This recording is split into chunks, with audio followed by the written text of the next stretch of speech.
तो इस बारे में बच्चों हम लोग बात करते हैं, एंड डियर पेरेंट्स हम लोग बात करते हैं, जैसे कि अगर हम नीट और आईआईटी जेईई दोनों की बात करें, आईआईटी जेईई में लगभग 50% स्टूडेंट्स अपीयर होते हैं as compared to NEET. NEET में अराउंड 18 लाख स्टूडेंट्स अपीयर हो रहे हैं करंटली, और जेईई में लगभग 9 से 10 लाख बच्चे अपीयर हो रहे हैं। यहाँ पे अगर हम मेन सीट्स की बात करें तो आईआईटीज़ में सीट्स 10,000 होती है, वैसे तो 16,000 है, लेकिन जो मेन सीट्स हैं जनरल कैटेगरी की वो थोड़ी कम रहती हैं। और ओवरऑल अगर हम IIT JEE, NITs, IIT JEE के थ्रू एनआईटीज़ में एडमिशन होता है, तो जो टॉप कॉलेजेस हैं 50 से 60 हज़ार अच्छी सीट्स होती हैं। अगर हम बोले इवन 1 लाख तक भी अच्छी सीट्स होती है, लेकिन 50-60 हज़ार तो very good seats. And IITs, triple ITs, NITs. Medical colleges की अगर बात करें तो गवर्नमेंट एमबीबीएस लगभग 50,000 सीट्स हैं, लेकिन अगर प्राइवेट को इंक्लूड करें तो 91,000 के आसपास सीट्स हैं, यानी 1 लाख के आसपास आप सीट मान सकते हो। आप देखिए 18 लाख बच्चे अपीयर हो रहे हैं और 1 लाख के करीब सीट्स हैं, या 1 लाख के करीब के 90,000 के आसपास सीट है। तो रेशियो 1:20 है, यानी एक सीट के लिए 20 बच्चे यहाँ पे अपीयर हो रहे हैं।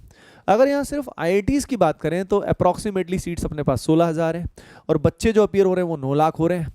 तो यहाँ पे भी आप रेशियो देख सकते हो, यानी कंपटीशन तो बहुत ही ह्यूमंगस लगता है, लेकिन अब रियल कंपटीशन इतना नहीं है। मैं आपको एक अच्छी खबर देना चाहता हूँ सभी को कि रियल कंपटीशन इतना नहीं है। कोचिंग्स ने बहुत माहौल बनाया होता है, डराया होता है, इतना नहीं होता है।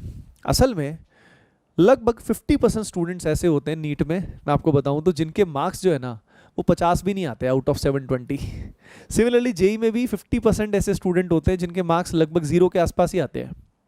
तो आप समझ रहे हो, यानी यहाँ पे नीट के अंदर जो सिंसियर एस्पिरेंट्स होते हैं वो लगभग 7-8 लाख मैक्सिमम है, maximum 7 to 8 lakh students are sincere.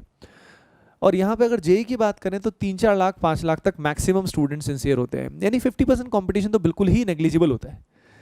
तो समझ रहे हो, बहुत बच्चे जो सिर्फ सिंपली फॉर्म भरते हैं, उनका जेईई नीट से उनका फ्यूचर है ही नहीं, वो किसी और फील्ड में जाने वाले हैं, लेकिन बस वो फॉर्म फिल कर देते हैं क्योंकि उनके पेरेंट्स कहते हैं। तो यानी competition is not as tough, है ना, और उतना कम भी नहीं है, लेकिन हाँ कंपटीशन उतना ज़्यादा भी नहीं है कि भाई बिल्कुल ही मतलब बच्चा पागल हो जाए। तो आप समझ रहे हो, अब अगर 3 या 4 लाख बच्चों में कंपटीशन है और सीट्स मान लीजिए 50-60 हज़ार भी हैं, तो उतना डिफिकल्ट सिनेरियो नहीं है। अगर हम ढंग से पढ़ाई करते हैं विद द राइट कोचिंग, तो जो हमारा ड्रीम है वो हम ज़रूर अचीव कर सकते हैं।